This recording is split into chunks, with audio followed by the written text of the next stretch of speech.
everyone, very good evening and welcome to Byju's Exam Prep. Welcome to All India Prelims Test Series 2023.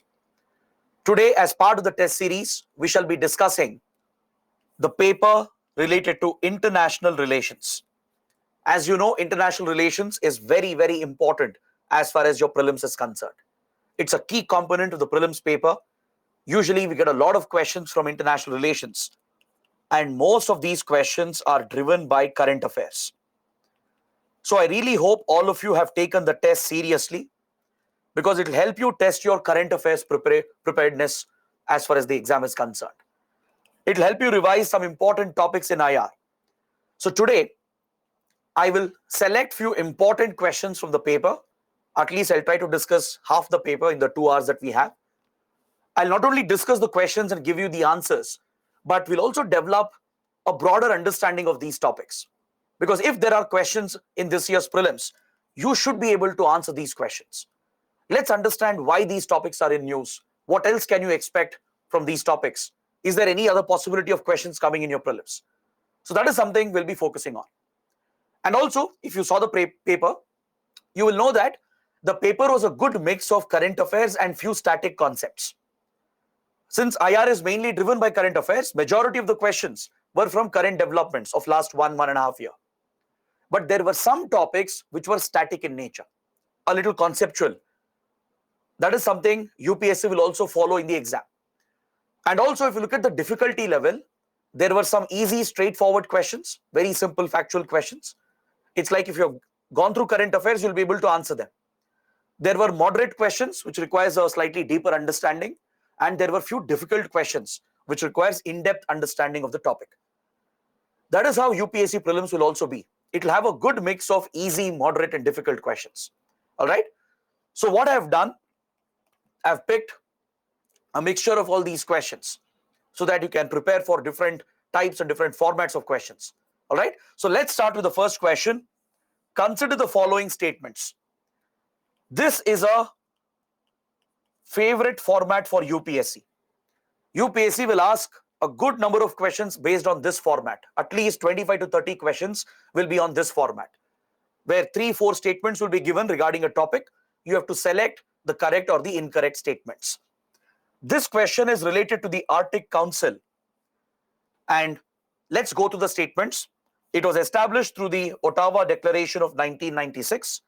India has been an observer nation since its establishment, meaning we joined this council since 96. And the council prohibits the commercial exploitation of resources in the Arctic. Now, let me tell you why this topic is very important. The Arctic Council is in news for several reasons. One, due to global warming, the ice caps in the northern polar areas has been melting. Due to the melting ice caps, shipping lanes are opening up, and Russia last year deployed nuclear-powered ice breakers to open up the shipping channels. We are witnessing a militarization of the North Pole by the Arctic countries, including US, Russia, and others. Arctic region is blessed with resources as well. These countries, which are part of the Arctic region, they want to exploit the Arctic resources. And India is also a participant. We have many important research projects in the Arctic. Last year, we came out with the Arctic policy. The government of India, the Ministry of Earth Sciences, has brought out the Arctic policy of India, through which we are paying more attention to scientific research in the Arctic. Because of all these developments, the Arctic Council becomes very important. See, the global community started paying more attention to the sensitive Arctic environment since 1990s. By 1990s, the role of climate change was being recognized, and the Arctic region has a very delicate biodiversity. So in 1991, countries which are part of the Arctic region, they came together, they adopted a strategy called Arctic Environment Protection Strategy. To preserve and protect the environment and biodiversity of the Arctic, they adopted this strategy in 1991. Based on this, they held a conference in Canada at Ottawa in 1996, and they adopted the Arctic Declaration. Through this, the Arctic Council was established, and there are 8 members in the Arctic Council. You have the major powers, that is US and Russia, even Canada is a member. Basically, all countries which are above the Arctic Circle, which are part of the Arctic region, they are members of this grouping. Then you have your Nordic countries, starting with Denmark, Finland, Norway, Sweden, and Iceland.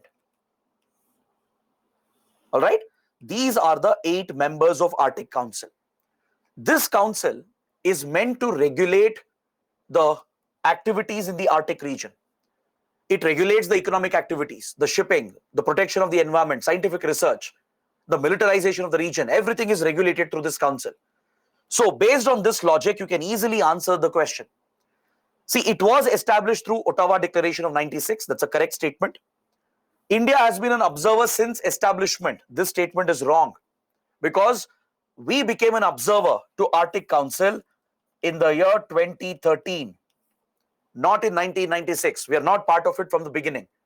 India later applied for observer status and we were admitted in 2013. So second statement is wrong. Third statement is also wrong, because the council does not prohibit commercial exploitation.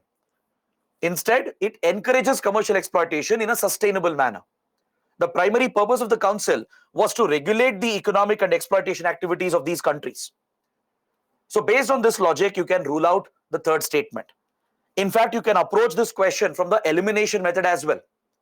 If you look at the options, right, the moment you figure out third statement is wrong, you can rule out B, C, and D, and obviously option A is your correct answer.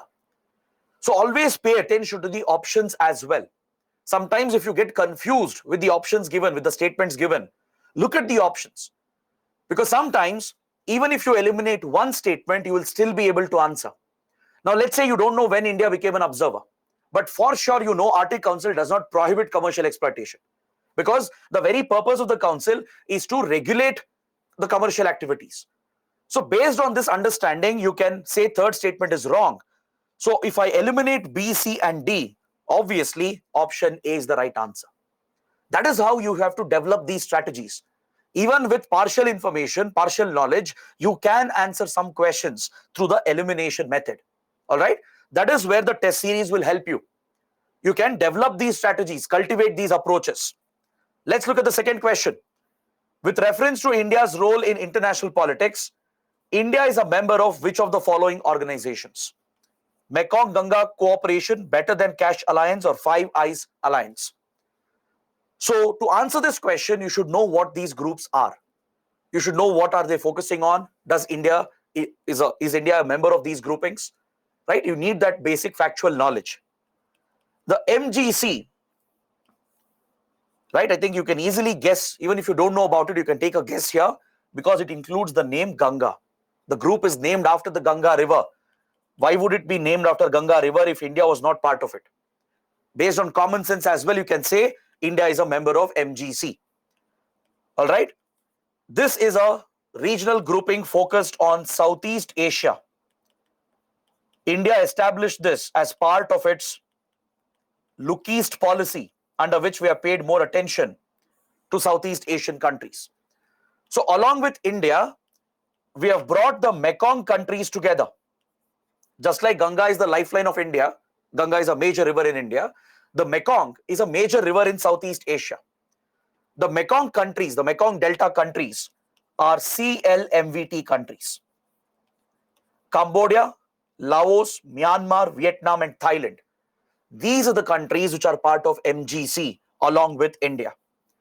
India works closely with the CLMVT countries to further our Look East, Act East policy, to focus more on these Southeast Asian countries which are part of Mekong River Delta.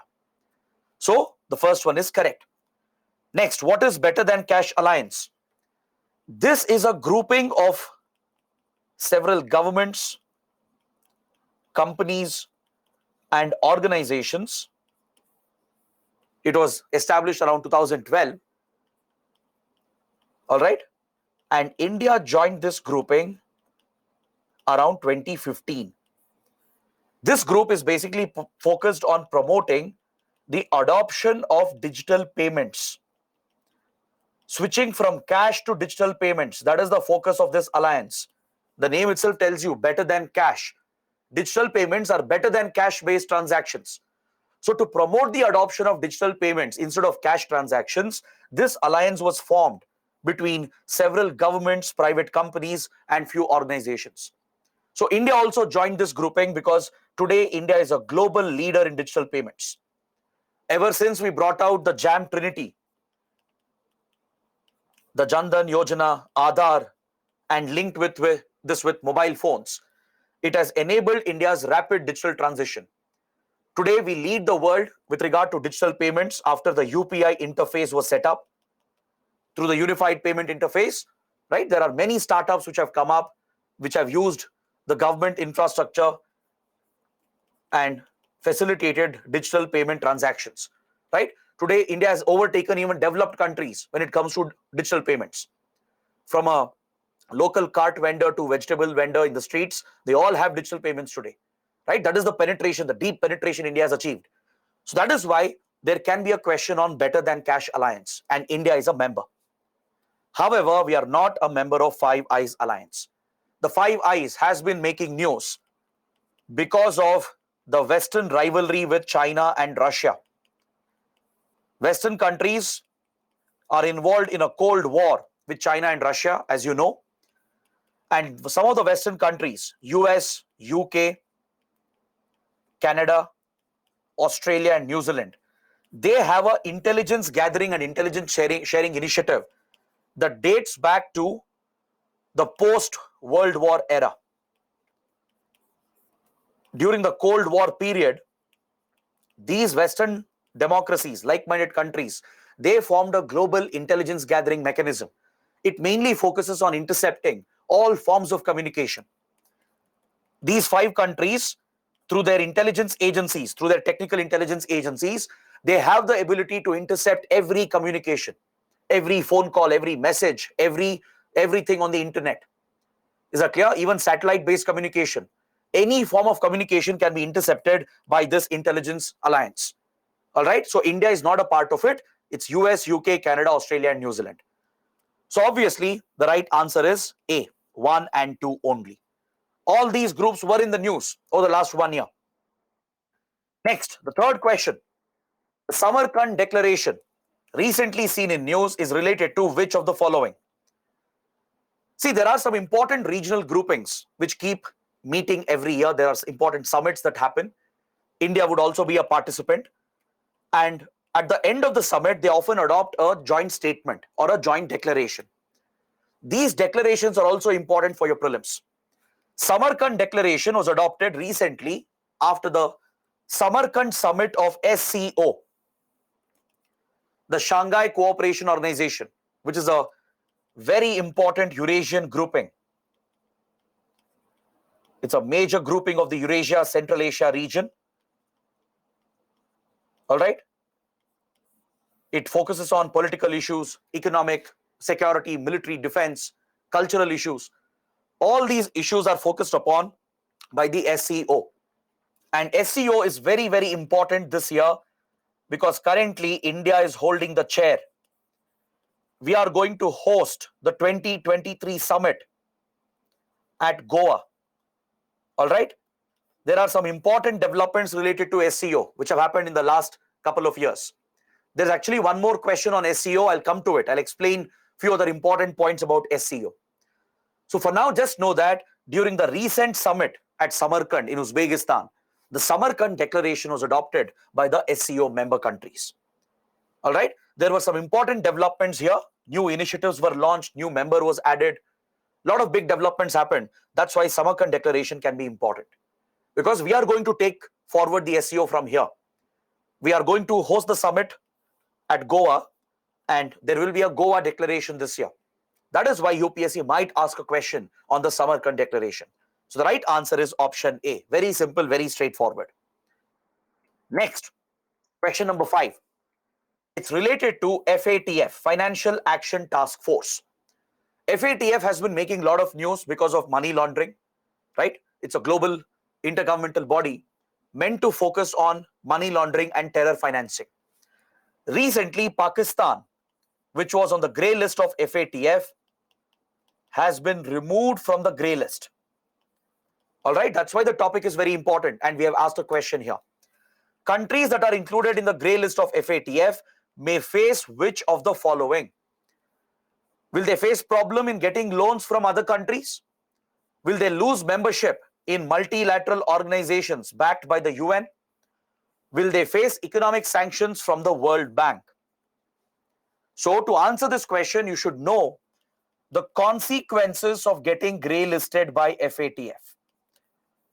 See, FATF is this global body which comes out with standards which has to be followed by all the countries. The main focus is to counter money laundering and terror financing.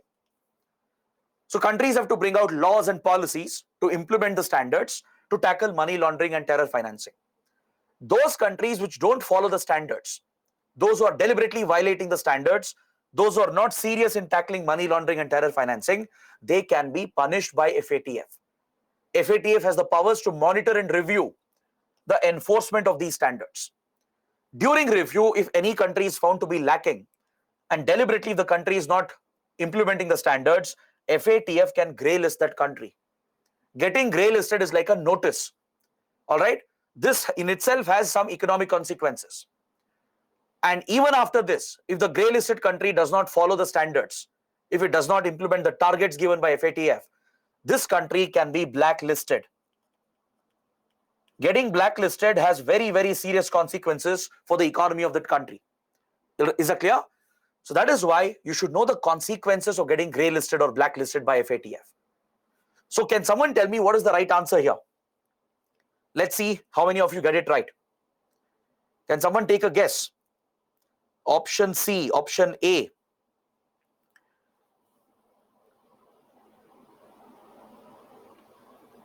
Many are saying option C and option A. Let me give you the right answer. See, first let's eliminate the wrong one, the one which is absolutely incorrect. Second statement is absurd. If you're grey listed by FATF, you're not going to lose your membership in multilateral organizations that are backed by UN. It's an absurd statement. Because you got grey listed by FATF, no one will remove you from other groupings. You'll not lose the membership of multilateral organizations. So you can eliminate option B and option D. So the fight here is between option A and C. See, the correct answer would actually be both 1 and 3. I'll tell you why. There will be problem in getting loans from other countries because even if you're grey listed, there will be a consequence. Many countries will stop trading with that country. They'll stop investing in that country. Their companies will become hesitant. Banks will become hesitant to give loans to such a country. You can even face limited set of sanctions from the World Bank just because you're grey listed.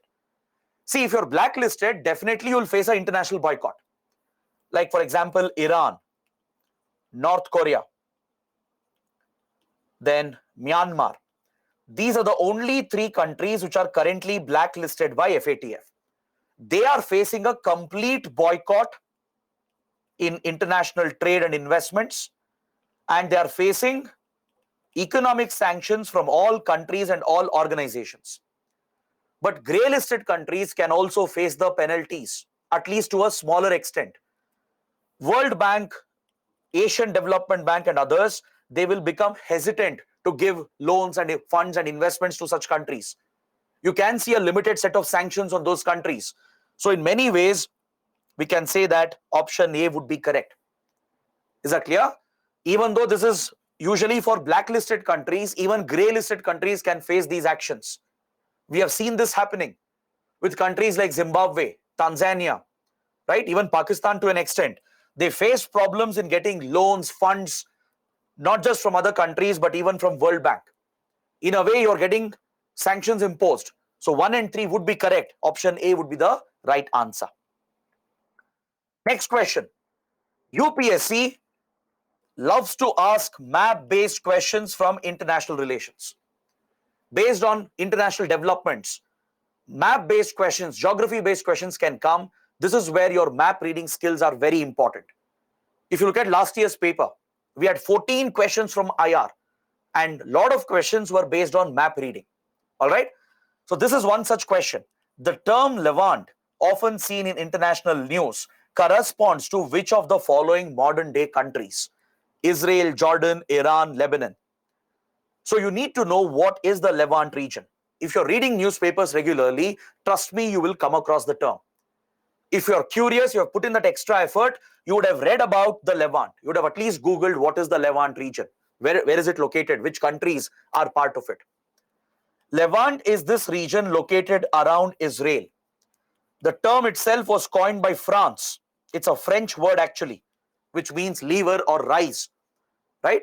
There were French colonies here, and since it was the eastern part of the world for European countries, for France, the sun would rise earlier in this region. These were French colonies.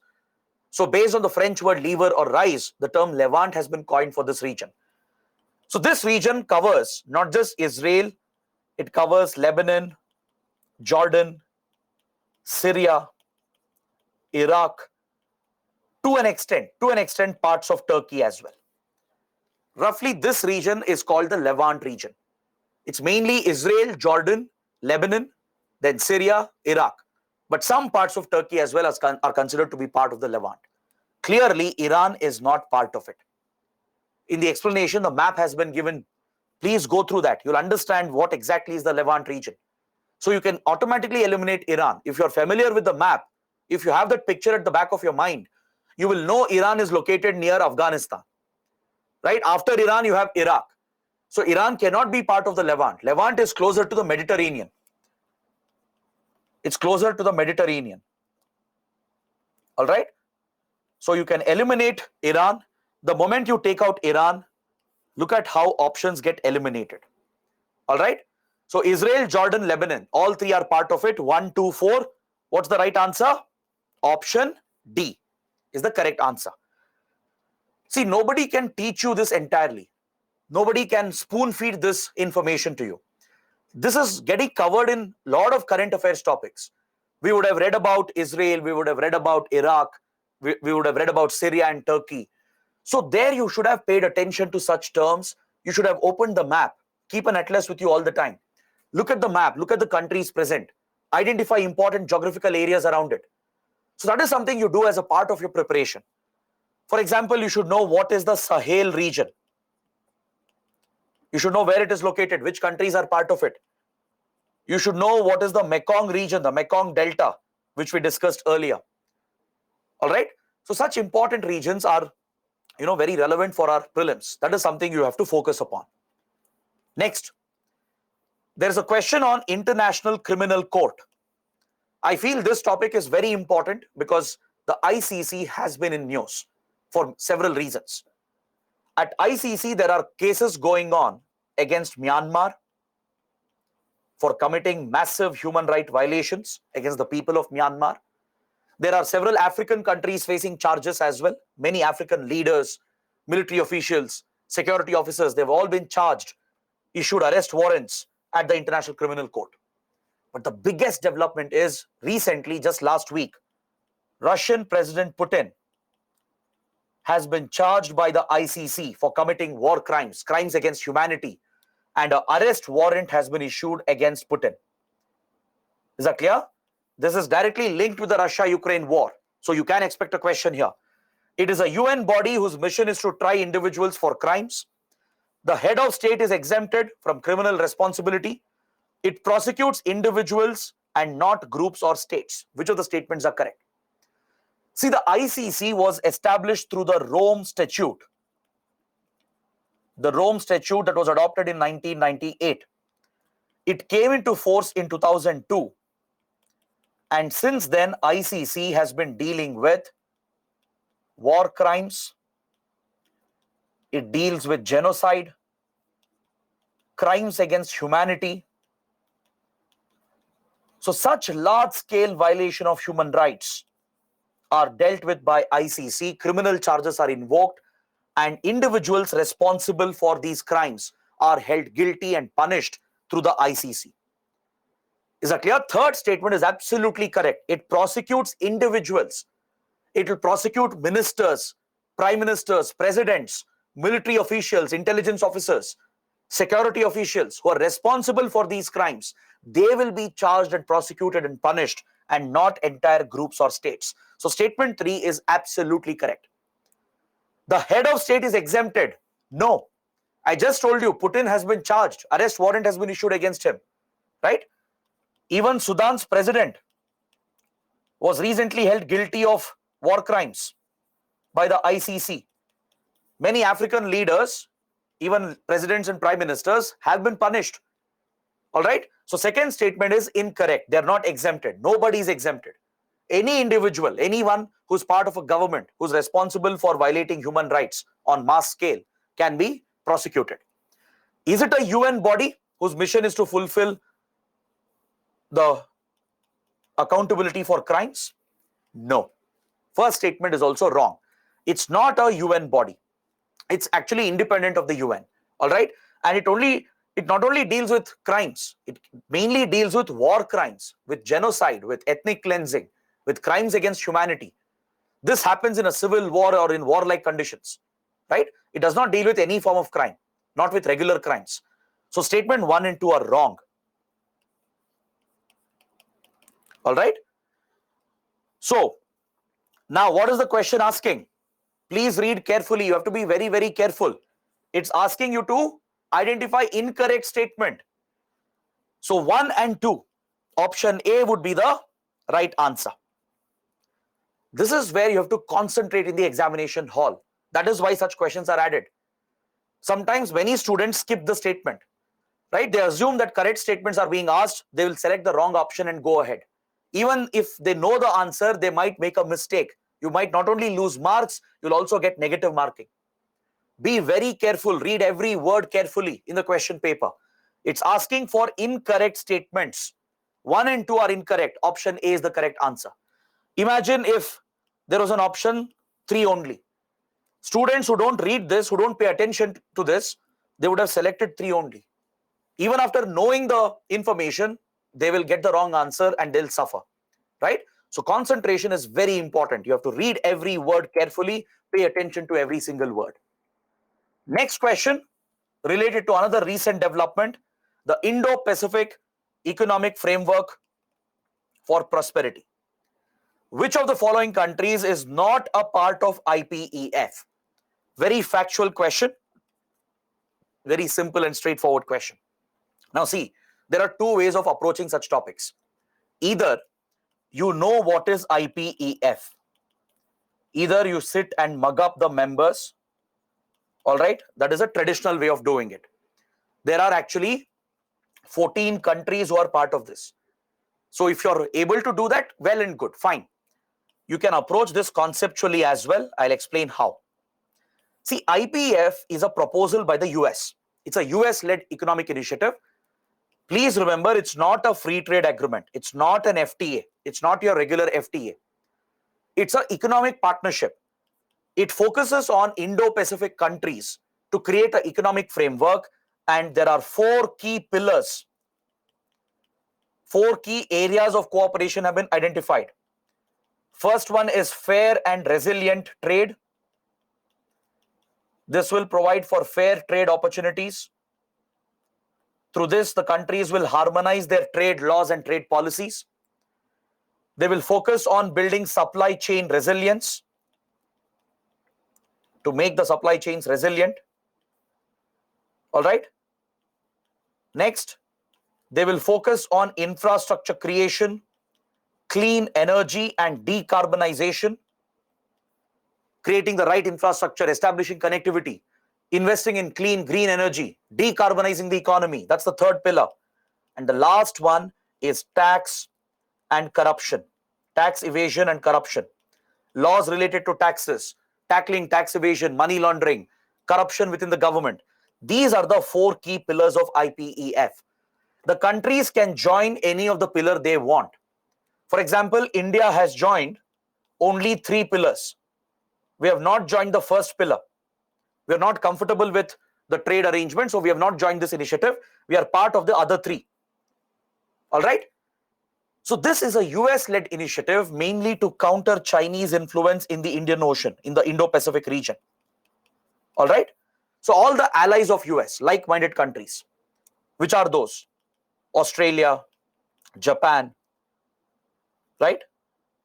In Southeast Asia, you have countries like Singapore, Indonesia, Thailand, Philippines, Vietnam, Australia, and New Zealand, of course. All these are members of this economic framework. So New Zealand, Indonesia, Vietnam, they're all members. So if you sit and mug up the members, then you can identify that Laos is not part of it. Option D is the correct answer. How do you approach this conceptually? Conceptually, please think. It's a US-led initiative. It includes only like-minded countries which share values with the US, the same political and economic values. Laos is a communist country aligned with China. It's a closed authoritarian country that's aligned with China. If you think for a second, even if you don't know who are the members, you can still answer this question conceptually. Laos is one country in Southeast Asia which is aligned with China, not with US. It's not an open, free democracy. It's not an open, free market. So Laos does not have the same political and economic values as US and other countries of the Indo-Pacific. Based on this understanding, you can still get the right answer. All right? This is where your conceptual understanding becomes important. All right? Sometimes you need not mug up everything. You need not by heart everything. That's not the right way of approaching this exam. Conceptual understanding will actually get you a long way. It will help you answer these questions quite easily. Right? So option D is the right answer here. Next question on India-Bangladesh. According to me, Bangladesh is one of the most important neighbors for India. And India-Bangladesh is always in the news. Right? There have been many projects inaugurated. A lot of developments have taken place. So you can always expect a question on India-Bangladesh relationship. This question is asking, the two countries are part of which of the following multilateral groups? You have SAARC, IOR-ARC, or today it's called IORA, BIMSTEC, East Asia Summit. Again, if you're aware of what these groups are, what do they deal with, you will know whether India and Bangladesh are members or not. We are obviously members of SAARC, right? It is a easy assumption. You can easily assume India, Bangladesh are part of SAARC. Why? SAARC is a regional grouping of South Asian countries. Obviously, India, Bangladesh are members. Next, IORA, or previously called as IOR-ARC. It is bringing all Indian Ocean Rim countries together. India, Bangladesh are Indian Ocean Rim countries. It's an India-led initiative. Bangladesh is also part of it. Next, BIMSTEC, focused on Bay of Bengal. It's again an India-led initiative. India revived the BIMSTEC, right? Obviously, India and Bangladesh, both are the littorals of Bay of Bengal. So you can fairly assume that both are members of the first three. However, Bangladesh is not part of East Asia Summit. East Asia Summit is a different grouping. I'll discuss this. This is the next question as well. We'll understand what is East Asia Summit, why is it important. So you can eliminate East Asia Summit. Only India is a member of East Asia Summit, not Bangladesh. Bangladesh is not a member of East Asia Summit. So 1, 2, and 3. What's the correct answer? Option A. So such questions will also come based on membership of important groupings. Is that clear? Now let's look at East Asia Summit itself. According to me, this is another important topic because we have given a lot of priority for our Act East policy under the Modi government. A lot of big initiatives have been taken up towards Southeast Asian and East Asian countries. We are paying more attention to the South China Sea region and the Pacific region. So East Asia Summit is one important group that represents the East Asia region. This group is led by ASEAN countries. It's an initiative of the ASEAN group. It's led by your Southeast Asian countries, the 10 ASEAN members. The 10 ASEAN members have brought 8 dialogue partners together. ASEAN group has a dialogue partnership with 8 major powers of Indo-Pacific. This includes India, China, Japan, South Korea, Australia, New Zealand, US, and Russia. These are the 8 major powers of Indo-Pacific which have a dialogue partnership with ASEAN group, with the ASEAN countries. So these 18 countries together, they established the East Asia Summit in the year 2005. All right. Since then, the countries meet regularly. After every ASEAN summit takes place, East Asia Summit is also held. It focuses on political relations, economic ties, maritime security, disaster management, counter-terrorism, countering organized crime. All these areas are the focus of East Asia Summit. So look at the statements. It's a forum for strategic dialogue and cooperation on political, security, and economic issues. Absolutely correct statement. It's an initiative of ASEAN grouping. Yes. India has been participating in the East Asia Summit since its very inception. It was set up in 2005, and yes, we have been participating from the beginning. We are part of it from the initial days itself. So, question number 12, all three statements are correct. What's the right answer? Option D, all three statements. Understood? So that is how you approach these topics. See, this is actually a static question. All the points given here is based on the background of East Asia Summit. But since the region is important, since East Asia Summit has been in news, you should have read about the background of this grouping. You should know when it was set up, who are the members, what are the focus areas of this East Asia Summit, right? When did India join? What are the key initiatives? These are some 4 or 5 points you should be familiar with, and based on that, you can answer any given question. Now, moving on, we look at another format. These are some new formats that UPSC has introduced. If you look at the previous question, for example, this is something UPSC has experimented with. It gives you statements, you have to select how many of them are correct or incorrect. One statement is correct, two statements are correct, all statements are correct. So this is one format of question. Another favorite format of our UPSC is match the following. Or they will give a pair, you have to check which pairs are correctly matched. So this is another unique format, and this is again based on recent developments. You need to be thorough with some important current developments. Solomon Islands has been matched with security agreement with China, allowing its increased involvement in the South Pacific. Oman is matched with access given to India to use a port for military and logistical purposes. Hungary has been matched with election of first female president ever. Again, if you have read newspapers throughout the year, if you have paid attention to all the key developments, you will know all three statements are correct. Option C is the right answer. China and Solomon Islands recently signed a security agreement which increases China's military presence in the South Pacific. China is paying more attention to the Pacific Islands near Australia. Is that clear? So that is something you would have read about. It's a very important development. India has recently gained access to the strategic Duqm port of Oman. Oman has a very important port towards the Arabian Sea. It's the Duqm port. It's a strategic port. Indian Navy has recently got access to the Duqm port of Oman for logistical purposes, for refueling, resupplies. This extends our naval operations, the reach of our Indian Navy. So second statement is also correct. Third statement is also correct because Hungary recently got its first ever female president. Is that clear? Recently elections were held and the first female president of Hungary was elected. So all three statements are correct. Next, often in international media, the Sea of Okhotsk is bordered by which of the following countries? This water body is often mentioned in news. That's what the question is saying. It's often seen in news. So which of the countries that share the Sea of Okhotsk? Which countries are present around it? That's something you should know. The Sea of Okhotsk, it's located in the North Pacific.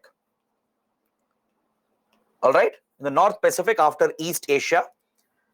This water body is actually surrounded by Russia and Japan. All right? It was in news because of a dispute between Russia and Japan over the Kuril Islands. Also, the Sea of Okhotsk is present around important areas which are frequently in news. There are India's interests involved in this region. For example, if you imagine this to be the Sea of Okhotsk, okay, you have the Kamchatka Peninsula of Russia over here. The Kamchatka Peninsula of Russia is blessed with resources, oil and gas resources. You have the Siberian Peninsula over here, the Siberian region, the Far East region of Russia. India has invested heavily in the Far East region.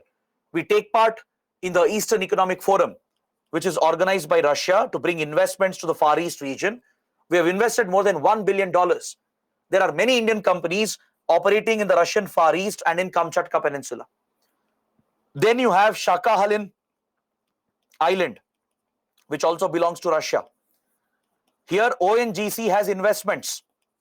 We are jointly investing with Russia at Sakhalin Island to explore oil and gas. OVL, India's public sector company, is involved here. Then you have the Hokkaido Island of Japan and the Kuril Islands over here, which are disputed between these two countries. So the Sea of Okhotsk is surrounded by these important locations, which are of interest for India as well. There is a maritime dispute, a territorial dispute going on between Russia and Japan for many, many years over the Kuril Islands. It dates back to the World War era. These were under Japanese control, but later when Japan was defeated, the Soviet Union captured these islands. Japan keeps claiming them back. That is why they both have a dispute. So the correct answer is option A, 1 and 2 only. Now moving on, consider the following: Global Pact on Fisheries Subsidies under WTO Agreement. All right, related to this agreement on fisheries, few statements are given. You have to check which of them are correct.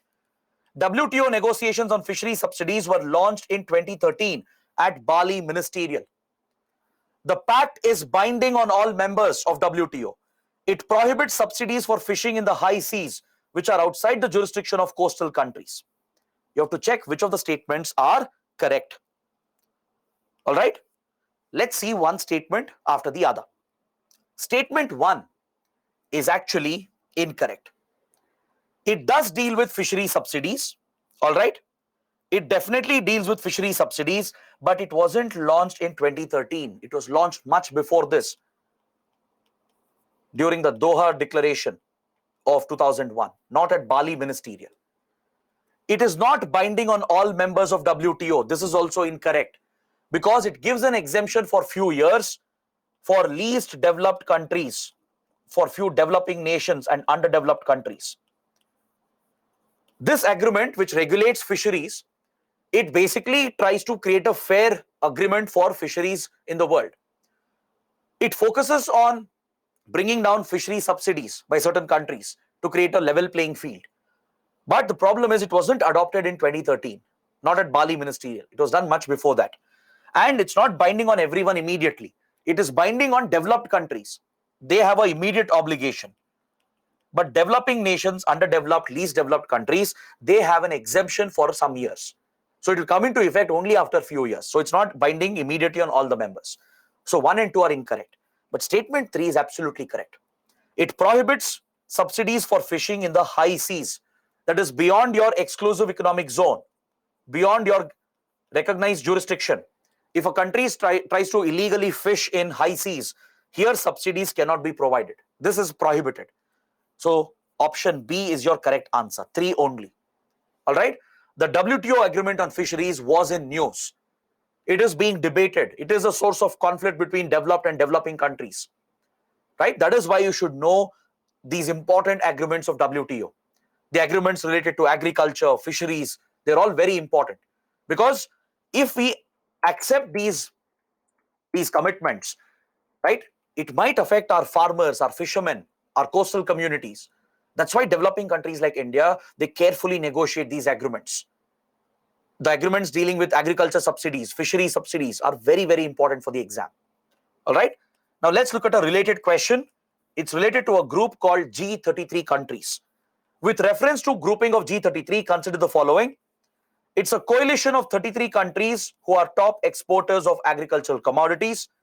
India is not a member of G33 coalition.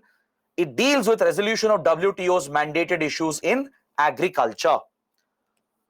You have to check which of the given statements are incorrect. All right, let's go one by one. The G33 is a classic example of South-South cooperation. It brings the South-South countries together, the global South. What do you mean by this? It brings together the developing countries and least developed countries. See, in geopolitics, we have global North and global South. They are not directions. Global North refers to your developed countries. Global South refers to your developing nations, least developed countries, and underdeveloped countries. So at WTO, we always have this conflict between developed countries and developing underdeveloped nations. So the South-South countries, they all come together to form such groupings so that they can jointly fight back against the developed nations. The G33 was one such group which was formed with regard to the agreement on agriculture of the WTO. WTO has been pushing this agreement on agriculture to regulate agricultural subsidies, right? Since the Doha Ministerial of 2001, this is being pushed by developed countries. So developing nations and other least developed countries formed their own group called G33 to create a single voice, a joint voice, so they can unite all their efforts and push back the developed countries. But however, the members are not limited to 33 countries. Initially, when it was formed, it only had 33 countries. But later, more countries have joined. There are some 48 countries who are members of the group. So statement 1 is incorrect. Statement 1 becomes incorrect because it's not just a grouping of 33 countries anymore. More countries have joined. India is not a member. Absolutely wrong statement. India is obviously a member of G33. We provide leadership to this grouping when it comes to negotiations related to agriculture issues and agriculture subsidies. So statement 3 is the only correct statement here. It deals with resolution of WTO's mandated issues in agriculture. So which are the incorrect statements? 1 and 2. Option A becomes the correct answer here.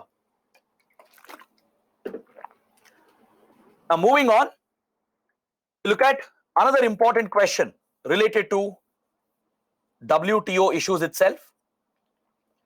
This is specifically linked with intellectual property rights. This is another important topic. UPSC focuses on such issues related to WTO. Which of the following conventions governs various patent-related matters? Which of the given conventions and treaties here deal with patents and intellectual property-related issues? The Budapest Treaty, it actually deals with intellectual property related to microorganisms. Any developments in biotechnology related to microorganisms, this intellectual property can be patented through Budapest Treaty. It regulates the patents and intellectual property related to microorganisms. The first one is correct. Paris Convention deals with industrial property. It deals with patents, trademarks, industrial processes, etc., which have procured intellectual property rights.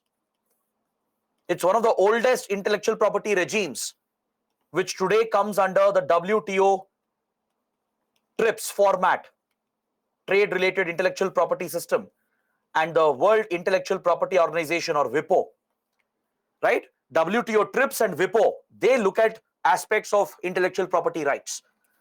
The Berne Convention is also related to intellectual property and patent-related issues. This is related to artists, writers, musicians, painters, sculptors, etc. The creative work they create, right? They can own the copyright over it. So copyrights, which is a type of intellectual property, is covered under the Berne Convention. 1, 2, and 3 are correct. However, the Hague Convention does not deal with patents or intellectual property. This is the odd one out.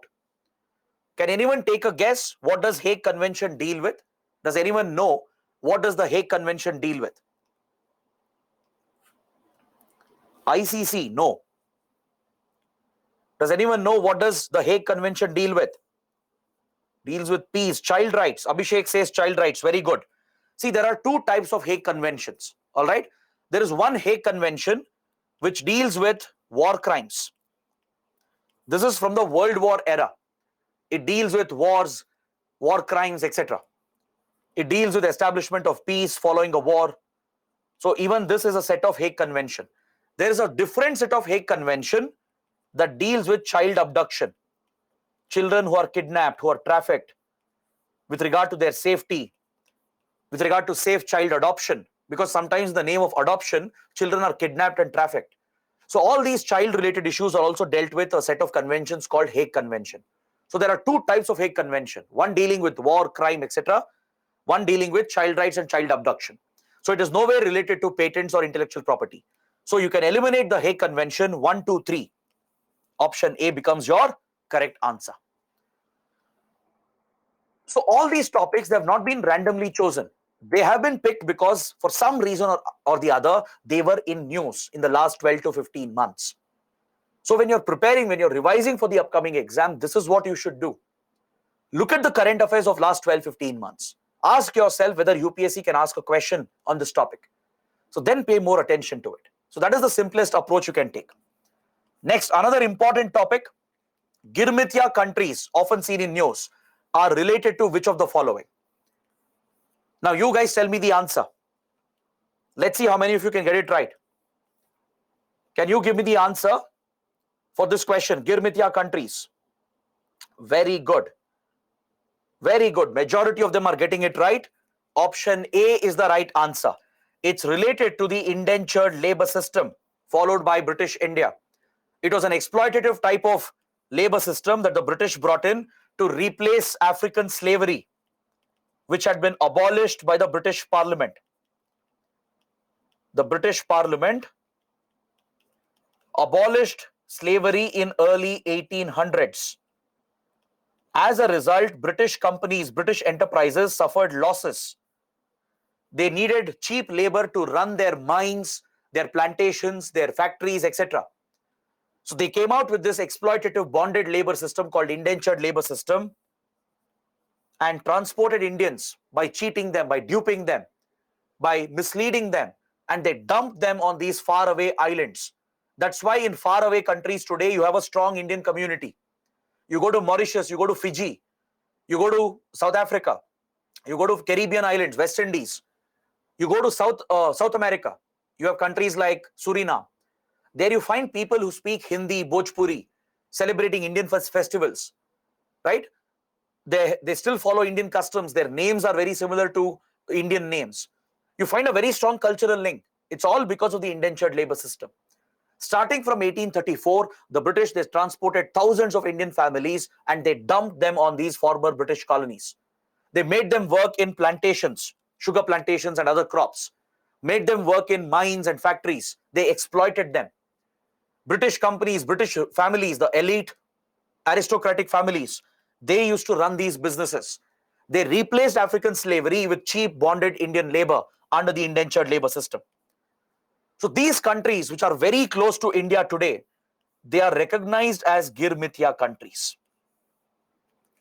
All right? They are called Girmithya countries. The term Girmit, it's based on the term Girmit. They're also called Jahazis, who are taken away from India through Jahaz, through boats, through ships. All right? So we actually work closely with these countries. We are trying to build upon the close cultural links we have with them. And it's a key part of our foreign policy today. We work closely with Mauritius, Fiji, the Caribbean countries, etc. So these group of countries are called Girmithya countries. Option A is the right answer. This term Girmit was coined by Mahatma Gandhi himself, because Mahatma Gandhi himself represented the Girmit community, right? Around the world, Indians were transported and they suffered immensely as well during the British rule. So that is why you should know which are these Girmithya countries.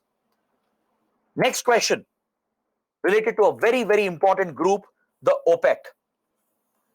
I'm pretty sure there might be one question this year on OPEC, because OPEC has made a lot of news since the pandemic and especially after the Russia-Ukraine war.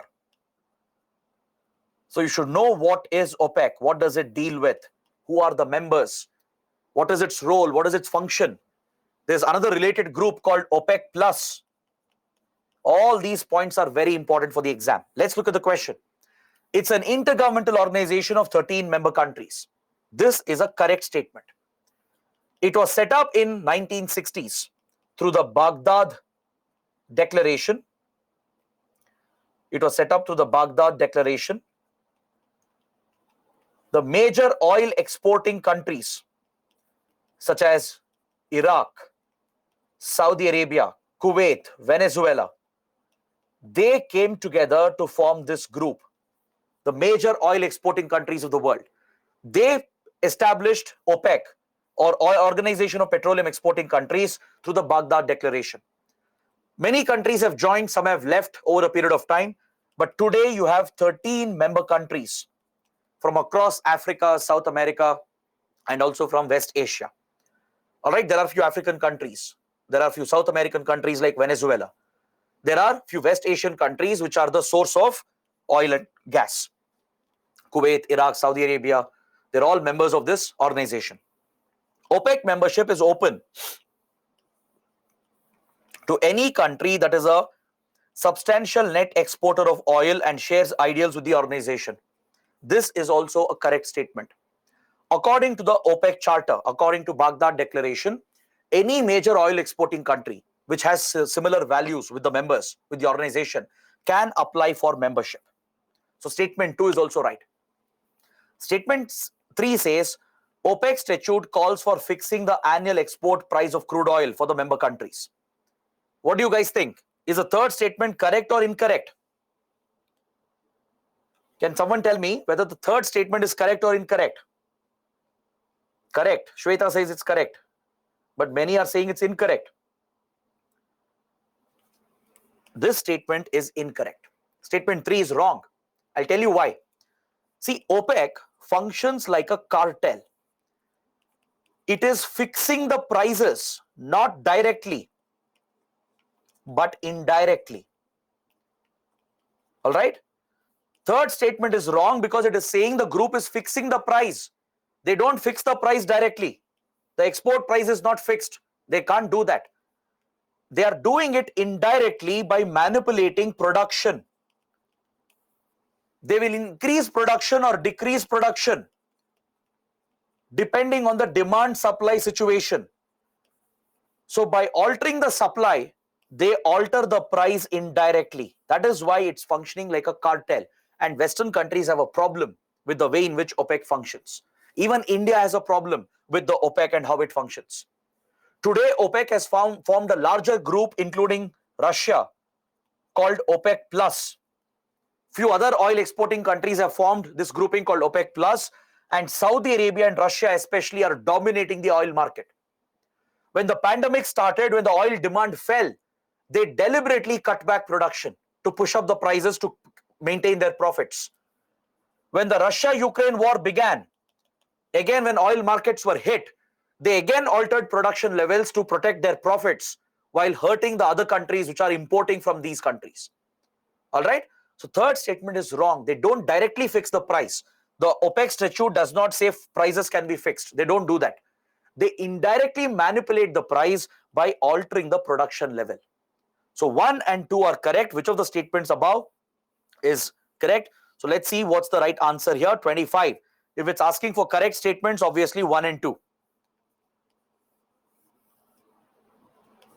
Right? The question, there is a typo here. Please ignore this. The question here is asking for the correct statements actually. So 1 and 2, option A becomes your right answer. Next, moving on. Answer the following. The principle on non-refoulement under international human rights law. This is frequently in news. The non-refoulement principle ensures that no one should be returned to a country where they would face torture or cruel, inhuman treatment. This principle applies to all migrants at all times, irrespective of their migration status. So the principle on non-refoulement is frequently in news because, for example, India said we will return the Rohingya refugees back to Myanmar. All right. Similarly, European countries have stated they will stop the inflow of refugees and migrants and they will deport them back. They will return them back to their countries. India has said something similar with regard to illegal migration from Bangladesh. That is why this topic is in news. See, in international law, as per international human rights law, according to UN Charter as well, according to the Geneva Convention, according to the Refugee Convention, Then even under the Universal Declaration on Human Rights, Universal Declaration on Human Rights, UDHR, and also under UN Charter. This is a basic principle which is recognized. It came up through the Refugee Convention, and it gains international acceptance as customary international law through UN Charter and UN Declaration on Human Rights. According to this principle, no country can forcefully return a refugee or a migrant back to a country where they might face violence or torture. Now, see, for example, India can return illegal migrants from Bangladesh. We can deport them. We have every right to do that. It will not violate this principle. Why? Because Bangladeshis are not facing targeted violence or persecution in their country. Even if India deports the illegal migrants, right, it's not a violation of the principle because they're not being targeted in Bangladesh. But you cannot forcefully send Rohingyas back to Myanmar. If you do that, you will violate this principle, because in Myanmar, the army, the radical Buddhists, are targeting the Rohingya Muslims. They will face torture and violence if they go back. So India will violate the principle if you try to return them, deport them forcefully back to Myanmar. In Europe as well, the same crisis is going on. A lot of refugees, migrants are coming in. They can't forcefully deport them back to their home country where they might face the risk of violence and torture. So statement 1 is absolutely correct. Statement 2 is also correct. It applies to all migrants at all times, irrespective of their migration status. Whether they are refugees or illegal migrants, doesn't matter. Irrespective of their status, at any given time, they enjoy this basic protection under human rights law. The principle of non-refoulement. No country can forcefully send them back to a place where they will be targeted again. So both statements are correct. So question 27, right? It's asking for the incorrect statement. Neither 1 nor 2. Option D becomes the right answer, because both statements are correct. There's no incorrect statement here. Next, with reference to Black Sea Grain Initiative, which was frequently in news. It's another important topic. Because of the Russia-Ukraine war, the global food supplies were disrupted, because Russia, Ukraine are major producers of important grains and food crops, right? They're major exporters of wheat, corn, soybean, sunflower seed, sunflower oil, maize, etc. So the war disrupted the food supplies. Food supplies got hit because of the war, and food prices started shooting up. This led to inflation in several countries and affected food security in many poor countries and developing countries. So to address this crisis, to ensure the continuation of food supplies from Ukraine especially, and also from Russia, this arrangement was created by the UN and Turkey. United Nations and Turkey mediated this initiative called Black Sea Grain Initiative to allow the grain shipments to continue via the Black Sea. Food grain shipments were allowed to continue. Russia promised not to target these ships and allow Ukrainian ports. If you select Ukrainian ports, like the port of Odessa, for example, to be used for grain shipments, and Turkey agreed to work with the UN to facilitate the movement of the ships. Because Turkey controls important straits, Turkish straits, which provide access to the Black Sea. Turkey controls the two important Turkish straits, the Dardanelles Strait and the Strait of Bosphorus, or the Bosphorus Strait. These are two important straits controlled by Turkey, which connects Black Sea with the Mediterranean Sea. So this initiative would allow the shipments to continue, and Russia promised not to attack them. Ukraine promised not to attack them. And a joint coordination center was set up in Istanbul, in Turkey, to facilitate these shipments. This is the Black Sea Grain Initiative. First, it applied for 120 days. It was extended for another 120 days. Recently, just last week, Russia was threatening to quit the initiative. Last year, it had quit for a short period. Then it joined back. This time again, it was refusing to renew it. It threatened to quit the initiative. But just few days back, it has extended this again.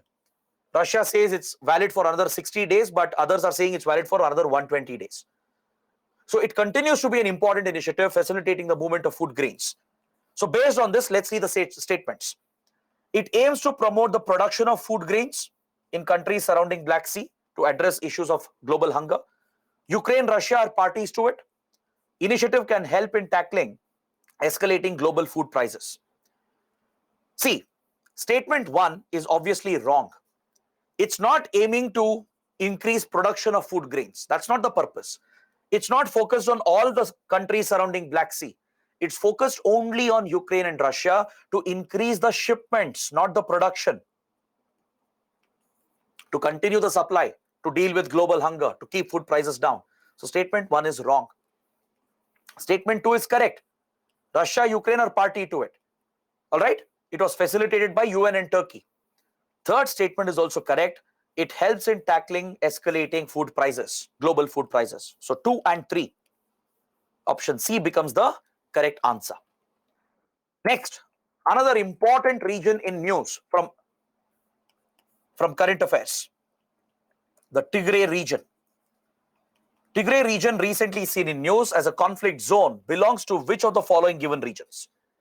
This will not only test your current affairs knowledge, it will test your map reading skills, your basic map reading skills. The Tigray region is in East Africa. Option B is the correct answer. It's related to the conflict between Ethiopia and the Tigray people. The Tigray people had rebelled against the Ethiopian government and a major civil war had broken out. An insurgent war had broken out, which involved Eritrea as well, the neighboring country. All right? The Ethiopian government was targeting the Tigray people. They have even been targeted by the Eritrean government. This led to a lot of violence in Ethiopia, in the Tigray belt, in the northern region of Ethiopia. And last year, there was a big development. A peace deal was signed between Ethiopia and the Tigray region and the people of the Tigray region, bringing this war to an end. They ended the civil war. They have provided for restoration of peace and normalcy in Ethiopia, and it borders the Eritrea region as well. So obviously the region is in East Africa. So in such topics, you need not go in depth. You need not go into the details of the conflict. You should just know the basics. Where is this conflict happening? Who are the Tigray people? Where is this Tigray region located? What's their conflict with Ethiopia? Right? How does Eritrea get involved? And what is the peace agreement that they signed recently? Just the basic awareness is enough. You will know it's in East Africa. You'll get the right answer. UPSC will not ask a detailed question here. It will not go in depth. It's not directly linked to India's interests. But there might be a map-based question. In which country did the Tigray conflict happen? In which region is the Tigray conflict reported? East Africa is the right answer. You should know it's in Ethiopia. All right? That basic knowledge is enough. Don't go in depth in such topics. That is why such questions are picked. Here you need not go in depth to look at all the facts and all the developments. Just the basic awareness is more than enough. Next, consider the following with regard to SCO, Shanghai Cooperation Organization. SCO has been in news, as I told you, because India is hosting the summit this year in Goa. Plus, the other big development is that there was a new member added, that is Iran. Iran has been added as a new member to the SCO. It is a permanent intergovernmental organization with its secretariat in Shanghai. It comprises 9 permanent members, including Israel and Iran. India is the only SCO member which does not support China's Belt and Road Initiative. Now, you guys tell me what's the right answer. How many statements are correct? How many are incorrect? Can I see that in the comment section below? Some are saying option B is the right answer.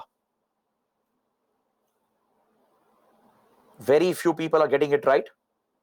Actually, it's quite surprising. Many of them are getting it wrong. Many are saying B, C, D. Okay, let me give you the right answer. Statement 1 is wrong. Why? Because it's not headquartered in Shanghai. It's misleading. It might be named Shanghai Cooperation Organization, but the headquarters is in Beijing. The secretariat of SCO is in Beijing. It has 9 members, correct. Today it has 9 permanent members, but does not include Israel. Second statement is also wrong. Second statement is also incorrect. All right. Which are the members? Russia, China. From Central Asia, you have Kazakhstan, Kyrgyzstan, Tajikistan, and Uzbekistan. So total 6 countries here from the Eurasia region. Then India, Pakistan were admitted as members. We joined by 2018, we became full-time members. And now Iran has been admitted. At the Dushanbe summit of 2021, Iran was admitted as a new member. And during last year's Samarkand summit, Iran has completed the process of joining the group as a full-time member. By 2023, when the Goa summit will happen in India, Iran would have become a full-time member. So 9 members are present, but Israel is not part of it. So second statement is wrong. Third statement is absolutely correct. India is the only SCO member to have boycotted the Belt and Road Initiative of China, because its component, China-Pakistan Economic Corridor, passes through Jammu and Kashmir. It passes through Pakistan-occupied Kashmir, which is a violation of our sovereignty. So India has boycotted China-Pakistan Economic Corridor, and we have boycotted the Belt and Road Initiative itself. India is the only SCO member to have done that. All other members are working with China under its Belt and Road Initiative. So third statement is correct. So how many of them are incorrect? 2, 1 and 2. B becomes the correct answer. 2 statements are incorrect. Next, another map-based question. Consider the following countries: Syria, Saudi Arabia, Iraq, Armenia, Iran, and Israel. Which of the above share borders with Turkey? See, Turkey is in news for several reasons. One, because of the earthquake, the devastating earthquake that happened recently. India also supplied assistance. And also because of the presence of Islamic State, the Syrian conflict, because of the Ukraine war, the Black Sea Grain Initiative. Due to all these developments, Turkey has been making a lot of news. There can be a question on the bordering countries of Turkey. All right. Now, there is a very simple way of answering this. If you have a basic idea of the map, the geography of this region, you can eliminate Saudi Arabia and you can also eliminate Iran. This is common sense. If you look at the map, if you even have a rough idea, you will know Saudi Arabia is a little far away from Turkey. You will know Iran is far away. It's closer to Afghanistan and Pakistan. The moment you eliminate these two, if you take out 2 and 5, let's say, all right, you can figure out the right answer. Syria is a bordering country, Iraq, Armenia, and Israel. So C becomes the correct answer. Sorry, not C. Of course, Saudi Arabia is not there. I just told you Saudi Arabia is not part of it. So make a correction here. The right answer would be option A, 1, 3, 4, and 5. 1, 3, 4, and 5.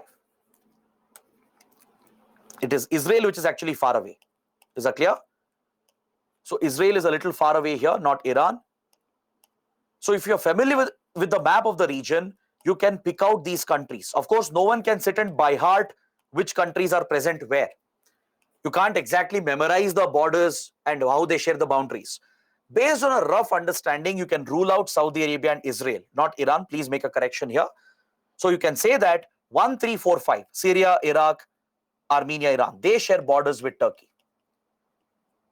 So important countries like these, you should be familiar with the border locations. You should know which countries share borders with Black Sea. You should know countries bordering Ukraine. If you look at last year's paper, UPSC asked a question on Afghanistan. After Taliban took over the country, right? There was a question on Afghanistan. Which are the countries bordering Afghanistan? So such questions can be anticipated. You can expect such questions. It's very easy. You need not by heart again. Just looking at the map, just remembering the broad countries present here will help you answer them. You can eliminate. Saudi Arabia is far away. Israel is far away. Rest of the countries are the ones which share the boundaries. Next, question 38. Consider the following with regard to United Nations Alliance of Civilizations. Its aim is to improve understanding and cooperative relations amongst nations and people across culture and religions. It was established in 2005. established at the initiative of government of Spain and Turkey. Which of the statements are correct? Let me tell you something about this alliance. This alliance was formed by Spain and Turkey. Statement 3 is absolutely correct. It was established in 2005, and the main focus here is to promote cultural understanding, to develop an understanding amongst countries so they respect each other's culture, they respect other religions, they respect other communities and ethnic groups. This is the purpose of this alliance formed by Spain and Turkey. All right?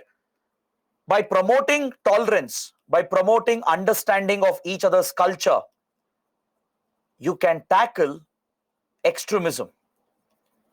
Because see, most of the extremist movements led by few radical religious groups, led by few ethnic extremist groups, they all take up extremism because of the hatred, the violence, the discrimination they have faced from other communities. Is that clear? So if communities have a better understanding of each other, if different religions, different cultures, different ethnic groups understand each other, respect each other, if they tolerate each other and respect and celebrate the diversity, automatically you can bring down extremism. There is a direct link over here.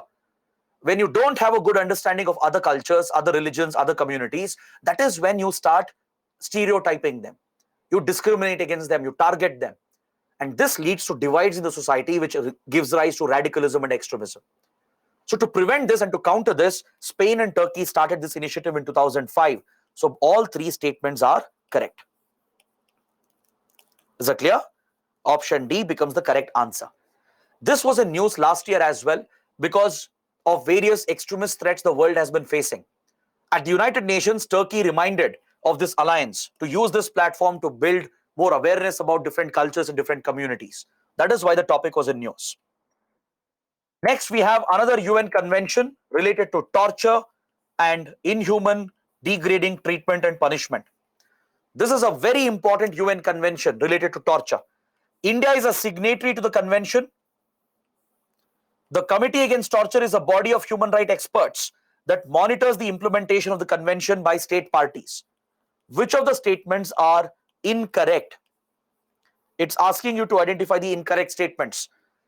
See, this convention was brought out to deal with torture, violation of human rights through kidnapping, through inhuman, degrading treatment, and third-degree punishments, which are often given out by police forces, intelligence agencies, and security and armed forces. To prevent this from happening, this convention was brought out in 1984. India is a signatory. We have signed it. However, India has not ratified the convention. Please remember. We are a signatory. Yes, statement 1 is correct, but we haven't ratified it. If the statement said India has adopted the convention, that would have been a wrong statement. We have not adopted it because we haven't ratified it. Since our police forces are known to commit torture, since we have many conflicts going on in Northeast India, in Punjab, in Jammu and Kashmir, right, in Naxal corridor, there will be elements of torture and inhuman treatment involved. So we don't want to take the liability, accountability by joining this convention. That is why India has put it on hold. We have signed it, but not ratified it. So it is correct to say India is a signatory. We have just signed it. So statement 1 is correct. Statement 2 is also correct. There is a Committee Against Torture that includes human rights experts from around the world. They monitor the implementation of the convention across the member states. All right. So both statements are correct. Option D is the right answer. It's asking for incorrect statements. There are no incorrect statements. So neither 1 nor 2. Next, question number 44, related to something called 13th Constitutional Amendment. This also has been in news frequently. This amendment in one of the neighbors of India mandates devolution of power to provincial councils. All right, that is what the question is saying. Which country does it deal with? Which country has provided for 13th Constitutional Amendment through which it has devolved powers to these provinces, through which powers have been devolved to provincial councils? The right answer is Sri Lanka, option B. Because of Sri Lanka's economic crisis, And since India is pushing for the well-being of the Tamil community in Sri Lanka, there can be a question on the 13th Amendment to the Sri Lankan Constitution. This amendment was pushed by India. In 1987, we negotiated the Indo-Sri Lanka Peace Accord with the hope of bringing the civil war to an end. As the Sinhala Buddhist majority in Sri Lanka had committed atrocities against Tamil minorities, some of the Tamil radicals had taken up militancy and set up insurgent groups such as LTTE. So in 1980s, Sri Lanka had descended into a civil war between Tamil minority groups like LTTE and the Sri Lankan government forces and the Sinhala Buddhist radical forces. So India mediated the dispute. We tried to end this conflict through the Indo-Sri Lanka Peace Accord.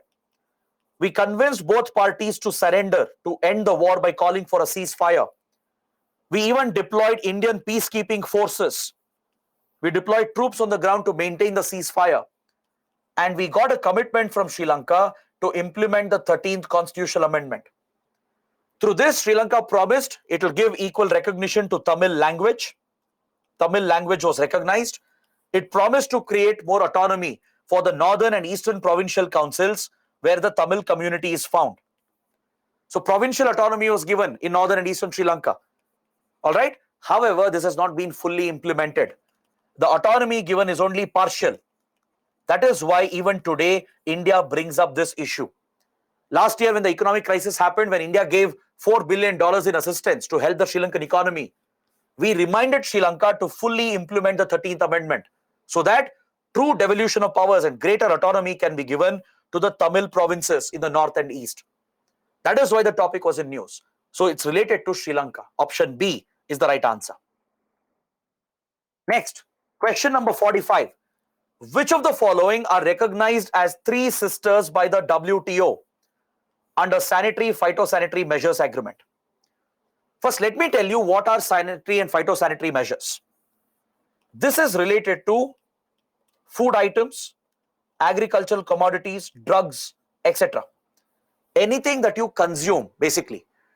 The trade of these items, these exports, they have to meet certain safety standards. They have to meet certain hygiene, sanitary and phytosanitary measures. This is actually a trade barrier. Developed countries, they expect very high standards of hygiene, sanitation and safety. If, let's say, from India we are exporting fruits, vegetables or meat or dairy products or medicines to European countries, Europe is a developed region. They will not simply accept products from a developing country like India. They will subject the goods through a careful scrutiny. They will check the safety standards. They will see whether the sanitary, phytosanitary measures are followed before allowing Indian commodities to reach the European market. Because if these standards are not followed, it can affect human health. It can introduce alien organisms, pathogens that could trigger diseases, even epidemics. So there are careful checks kept for food items, agri commodities and drugs as far as trade is concerned. So under WTO, these standards are recognized. Countries have a right to determine the sanitary, sanitation, hygiene and phytosanitary measures. If these standards are very high, it will become a barrier to trade. Because small developing countries cannot match the high standards of developed countries. Our producers, our factories, our farmers can't match the standards expected by developed countries, and it becomes a barrier to trade. All right. So that is what you should know about sanitary, phytosanitary measures. So under WTO, there are three mechanisms called the three sisters, which deal with sanitary, phytosanitary standards. So let me tell you what's the right answer here. If you look at all the five options given, 1, 2 and 4, they are called the three sisters by WTO. There is a convention and a organization as well. Collectively, they form the three sisters related to sanitary, phytosanitary measures. The International Plant Protection Center, it implements few regulations against plant-based products. World Organization for Animal Health, It regulates animal husbandry, enforces safety standards and hygiene standards on them. And the Codex Alimentarius Commission that deals with food safety. These are called the three sisters at WTO with regard to sanitary phytosanitary measures. Option C is the correct answer. All right. These organizations, these conventions were in news again because there are many free trade agreements being negotiated. For example, we are negotiating an FTA with European Union. And one of the biggest problems, the barriers we are facing is sanitary phytosanitary measures. They're expecting very high standards. We are not able to match them. That is why India-EU FTA has not been worked out. In that context, the WTO three sisters were in news. All right. Now, next question. Berlin Declaration on Digital Society and Value-Based Digital Government, seen in news, is associated with which one of the following? See, UPSC can ask such questions as well. With regard to some important laws or policies or treaties or conventions adopted by a group, adopted by an organization, can come as a question, a basic question. All right. For example, a few years back, UPSC asked a question on GDPR, the General Data Protection Regulation of the European Union. Since the topic of data protection was in news in India as well, there was a committee for data protection, the Sri Krishna Committee. India had drafted a bill for data protection. So that's why UPSC asked a question on GDPR of European Union. It was a very simple, straightforward question. You need not know the details. The details are not required.